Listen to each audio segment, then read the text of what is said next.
your nation, your province, your southern Alberta. From the heart of Lethbridge, it's Bridge City News Weekend Edition with Jeanette Roche.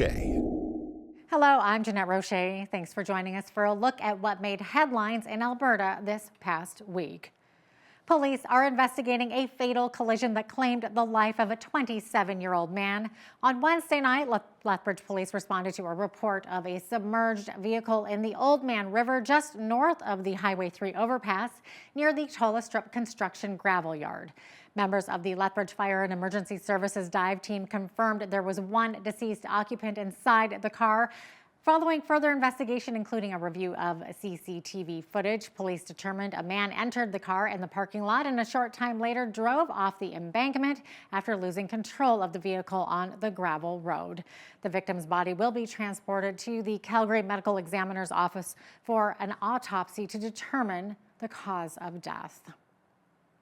Well, the Alberta Serious Incident Response Team wrapped up 2 investigations involving 6 Lethbridge police officers and 1 civilian employee.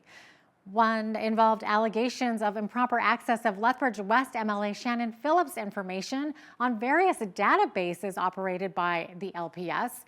ACERT says there were grounds to believe the 2 officers committed criminal offenses by accessing Phillips's data in 2018. The matter was forwarded to the Alberta Crown Prosecution Service, which determined the test for prosecution was not met and those involved would not be charged. The second involved allegations that improper use of databases occurred after Phillips and a colleague were observed during a meeting at a restaurant in 2017. Once again, the Alberta Crown Prosecution Service said the test for prosecution was not met and the former officer would not be criminally charged. More than half of the drivers on the road have their child car seats improperly or unsafely installed.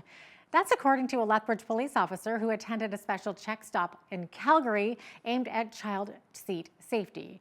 Members of the LPS held their own car seat check stop Wednesday afternoon in the Toys R Us parking lot in Lethbridge. Sergeant Danny Lumnus with the Traffic Response Unit says properly installing a child seat is not as simple as you would think. The newer seats and the newer vehicles obviously are making things a lot easier, a little bit more not self-explanatory, but a little bit more easy to follow. However, different companies have different guidelines and different ways to express their information, so it can be very confusing. The biggest tips I can provide is, make sure you're reading the owner's manual of the car seat, that you guys choose, as well as reading your vehicle owner manual, because, certain locations within the vehicle don't support child restraint systems. Sergeant Lumnus adds an improperly installed car seat is a ticketable offense. The check stop on Wednesday, however, was geared more towards educating and informing motorists. According to Health Canada, there were close to 42,500 opioid-related deaths in Canada between January of 2016 and September 2023. Men accounted for 72% of those deaths. In Lethbridge, the event called Come Together was held in Galt Gardens to honor those who have died from overdoses in that park. Organizer Elvin Mills explained why it's important to raise awareness about those who battle addictions every day. The purpose of the event is to create more awareness of the opioid crisis that has hit southern Alberta. We can't put a value on a human life. We do what we can to save a human life. Right now, as a society, we got to be careful we don't normalize an overdose. Doing what we can as part of the community to give these people hope, give them know that there's a chance that they could make it other than just struggling with the addiction. This will be our 3rd year this summer that we'll be hosting recovery camps, introducing programs to help the individuals that relapse. Once they relapse, we can't just say, okay, you're terminated, you go. No, if they relapse, we provide more supports for them. Even with all the rain lately, Lethbridge City Council approved the city's updated water rationing plan. According to the Director of Infrastructure Services, Joel Sanchez, the plan is to educate people about conserving water. Officials say if the city must implement the first stage, locals will be allowed to water up to 2 hours on their black or blue cart day before 10 a.m. or after 6 p.m. on designated days. After the break, it looks like thousands of travelers can breathe a sigh of relief as a WestJet Encore strike has been avoided this weekend. We'll be right back.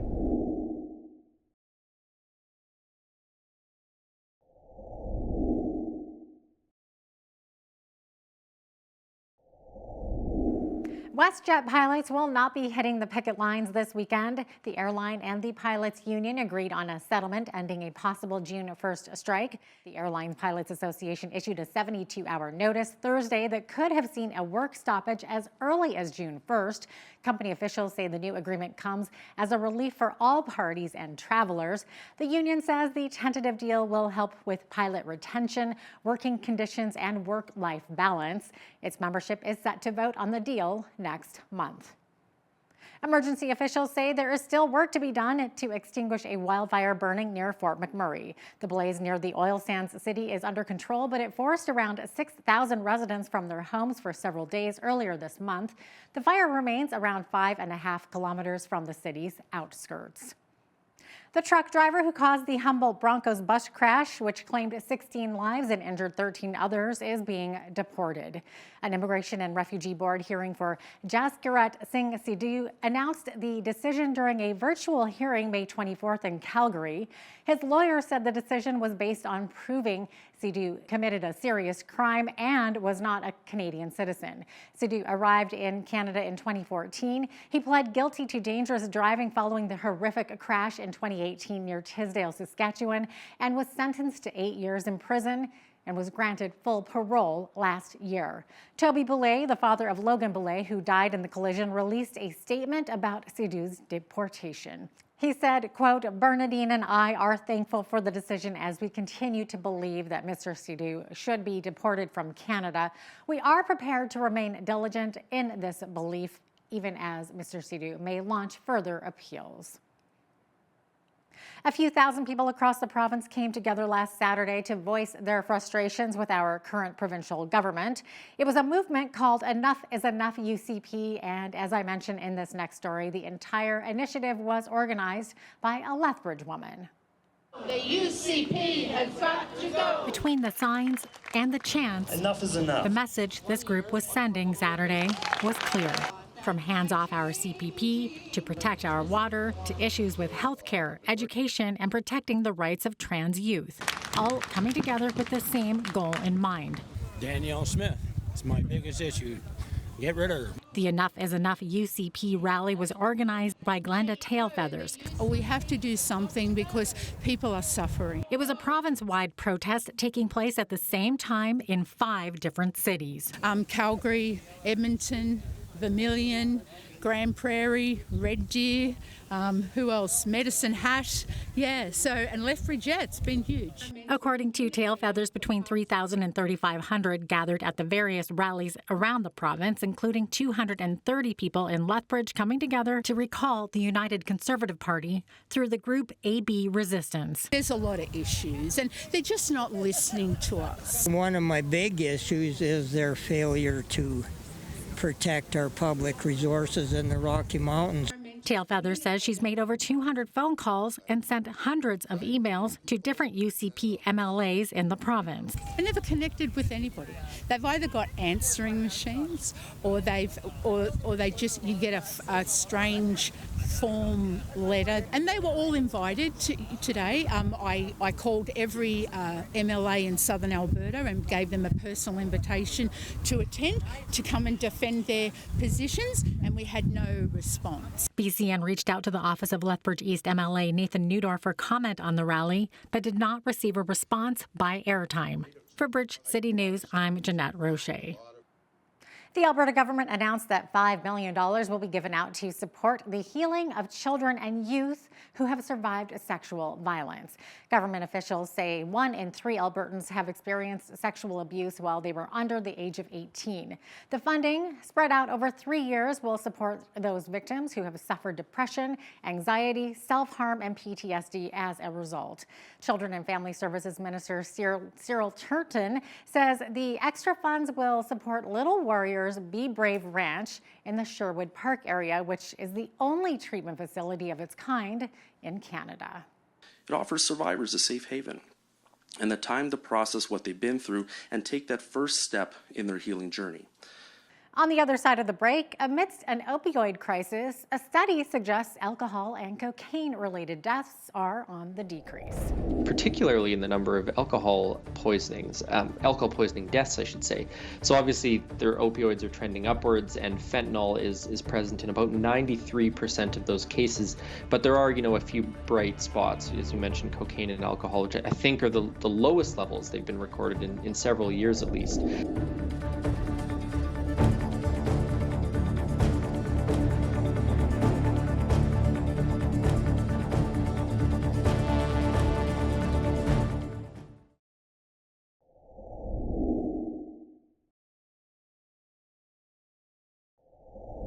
Welcome back. Alberta's massive healthcare overhaul was partially rolled out recently.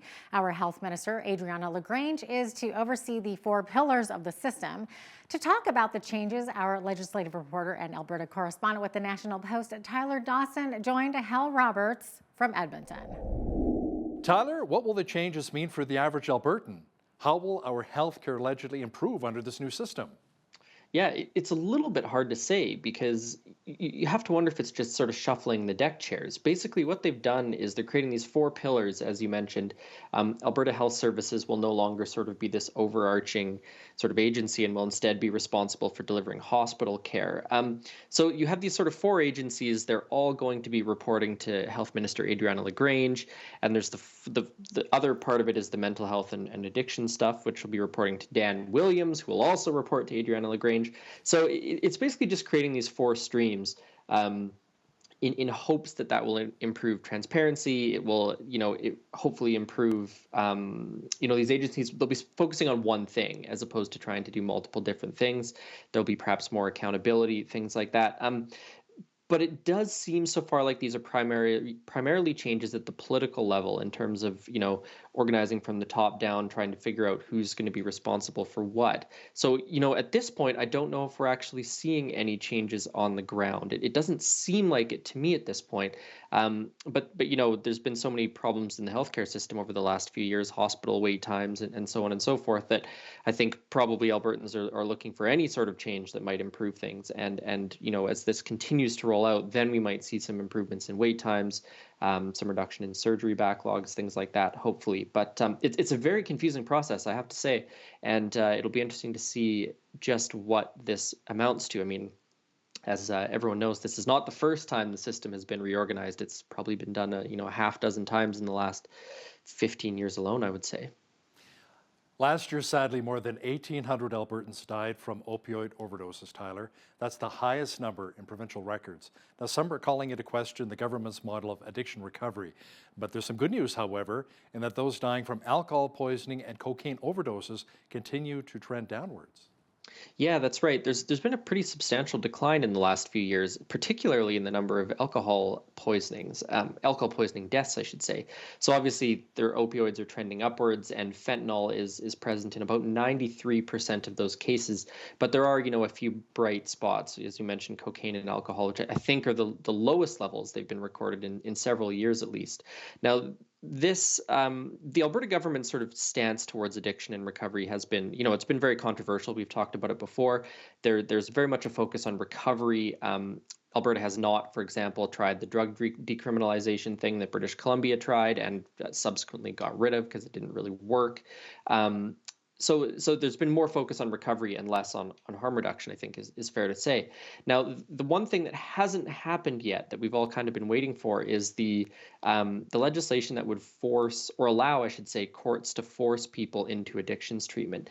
Now, that announcement when it came last year sometime was also very, very controversial, and the government has been studying that and considering how it's going to make that happen. So we haven't seen that yet. And obviously we're almost 6 months into 2024, and I think I maybe would have expected it a little bit earlier. So I don't know if it'll come before the summer break, maybe next fall, but that's certainly something else to keep an eye on, because that's going to be, a very, very big change to the way that Alberta is tackling addictions and recovery.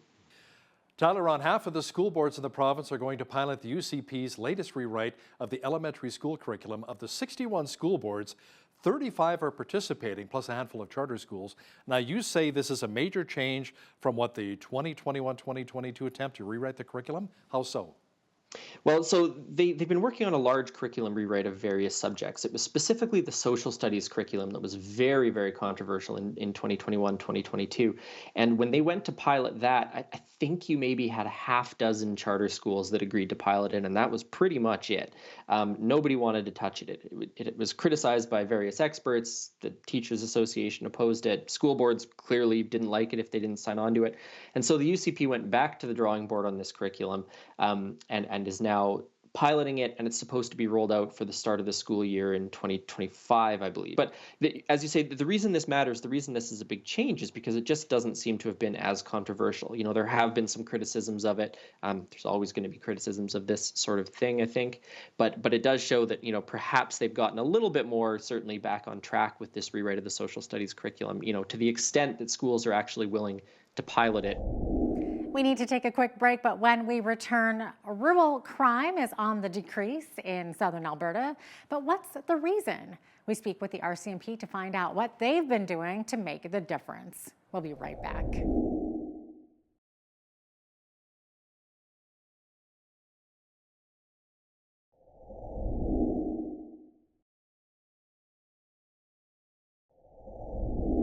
Over the last several years, we've been hearing a lot of complaints about increasing rural crime. However, our next guest has some encouraging news. He says rural crime in most of southern Alberta has actually decreased since last year. RCMP Superintendent Mike McCauley from the Community Safety and Wellbeing Branch discusses the specifics as to why the crime rate is dropping. It's funny because in my branch, I'm in charge of crime reduction. And we focus more on offenders. We focus more on the root causes of crime versus the numbers. Of course, the numbers are important. They do tell a story, but there's so little we can control about that. But it is extremely positive to hear that many of the main drivers of crime in rural Alberta and especially in southern Alberta have decreased. Break-and-enters are down 18% over the same period of last year. Theft of motor vehicles are down around 22%, and theft of over 5,000 down around 17%.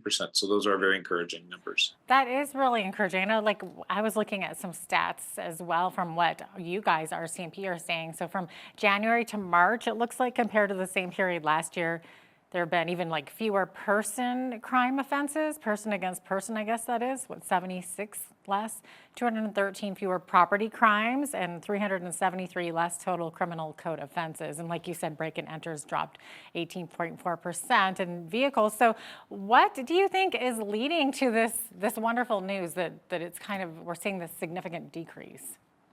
Yeah, so there's a few things I'll speak to. To be completely blunt, there's not a lot we can do to control the numbers. There's work we can do to, again, we tackle the root causes of crime. We tackle the root causes of victimization. And I think, and I'll share some of that. And all we can do is do the best we can in those areas and to provide the most programming to help Albertans and to try and counteract this. But I can tell you that in the last 5 years, there's actually been around 33% drop in those key property crime areas in southern Alberta, which is massive. And in 2020, they created the position I'm in now. I wasn't the original member in that position, but they created the crime reduction strategy portion. of policing in Alberta, and they really put a focus on rural crime and a focus on tackling those root causes. And we saw a major decrease that first year and a half, and then it leveled off a little bit. And in 2 years ago, we created the Community Safety Wellbeing Branch, which is an even more enhanced, robust strategy when it comes to tackling these issues.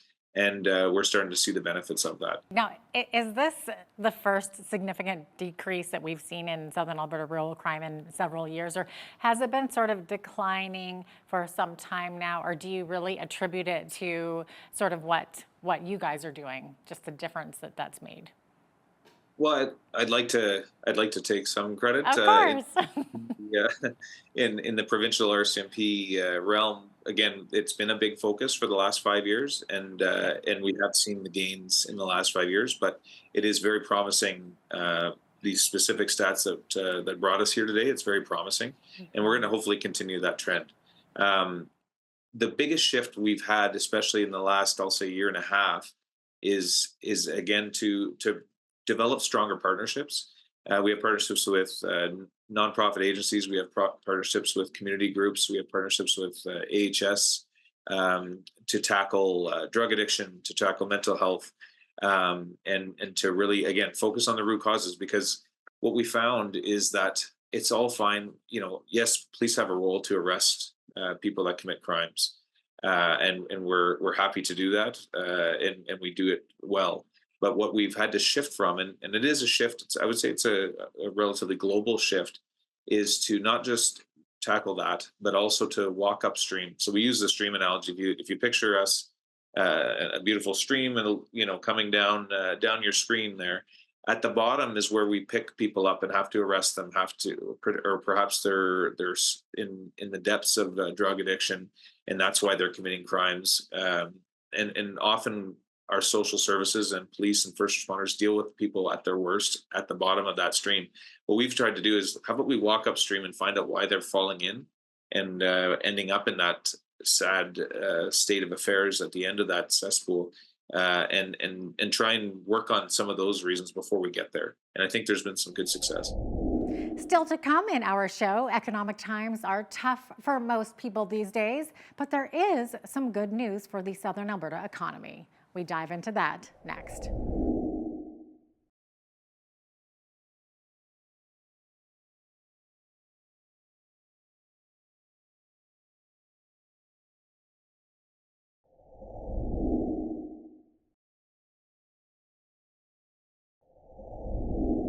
Welcome back. Well, despite these tough economic times, there is some good news on the job front, particularly in construction and manufacturing. Up next, Trevor Lewington of Economic Development Lethbridge breaks down what's been driving the employment rate in Southern Alberta. We've actually seen a very significant increase. So if we go back a year ago to April of last year, there were about 68,000 people employed in the census metropolitan area in Lethbridge. That number's risen by almost 9,000. So there's 77,000 people working now. That's a pretty strong job growth, and the size of our workforce has grown to match. So that's good news. That is good news. That's huge. Yeah, the unemployment rate fell to 6.4% in April, which was down slightly from March. And that's actually the first time we've seen that number pushed down since November. So very encouraging signs for sure. Yeah, definitely. Okay, so you do have some great stats available on your website. And it looks like in the first quarter of this year, there was a significant uptick in construction jobs. So what is driving that? Yeah, we saw a 4,000 job increase from the prior month, which is very significant. I think a big driver of that is housing starts. They're up significantly versus a year ago, so that's an encouraging sign for that part of the construction sector. And then, of course, we've got very large commercial and industrial projects like the expansion of McCain Foods. That $600 million investment is actually the largest capital investment that company's ever made in their facilities, and that's happening in Lethbridge County, just right down the road. So that's great for the region and all of the trades that are involved in that project. Yeah, no kidding. And I understand the manufacturing sector also saw some increases in jobs. So where's that coming from, Trevor? Yeah, last month, manufacturing actually shed about 700 jobs. So we were down on a monthly basis, but that number is up 500 compared to a year ago. So manufacturing sector still very strong. And what we're seeing actually is Lethbridge beating the trend. So last year, 2023, Lethbridge region exported almost $2.2 billion worth of stuff to other places around the world. And that was an increase of 3.1%. And that happened at the same time both Edmonton and Calgary saw a reduction. So their exports actually shrank and the Lethbridge region's exports actually grew. And of course, about 2/3 of our exports from this region are in fact manufactured goods. We've got some, everything from garbage containers to jet engine parts to all kinds of finished products that are shipped out of this region. And we're very fortunate to have that diversification in our local economy. Okay, so Trevor, professional, scientific, and technical services saw a decline in the number of jobs. So why is that a trend there? Yeah, so we've lost about 2,300 professional, scientific, and technical jobs over the last year. And that, of course, is very concerning to us. That sector actually nationally across Canada has seen big gains. So Lethbridge is definitely an outlier. We want to try and understand that a little bit. I personally think a part of that is the series of budget reductions we've seen at both the university and the college. Both of those institutions have seen almost a 20% reduction in funding over the last 3 to 4 years. And so, of course, that has meant headcount reductions in a lot of those scientific and professional roles. So I do think, we have an outsized or oversized public sector in Lethbridge because of our two institutions. And so we feel the pain of those cuts a little bit more. Yeah, for sure. And how are businesses faring now with the challenge of finding workers to fill those job vacancies? Are there any particular sectors that are seeing more labor shortages than others? Yeah, great question. We have seen a steady decline actually in the number of job vacancies. So, just over a year ago, we were north of 6,000 jobs that were vacant. That number's closer to 4,000. So we've seen a big improvement. And job vacancies, of course, are a concern because businesses often have to either curtail their production or they, maybe reconsider expansion projects if they don't have enough staff to run. So when we do our Brighter Together business survey every fall, usually what comes to the top as one of the key concerns of business is workforce and the availability of talent. And this past fall was the first time ever that workforce was not the number one concern. So that tells me things are starting to shift and we are seeing some improvement.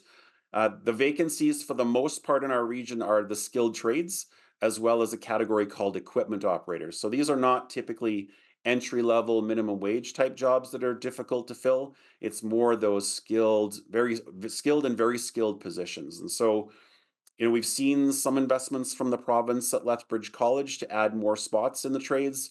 We've seen a number of micro credentials being developed in our region. And so again, it's just working with industry to understand what are the top issues and trying to find some of those solutions. Still to come, as artificial intelligence grows in use and popularity, there are growing concerns about safety, security, and how it will impact jobs. After the break, an in-depth discussion about AI.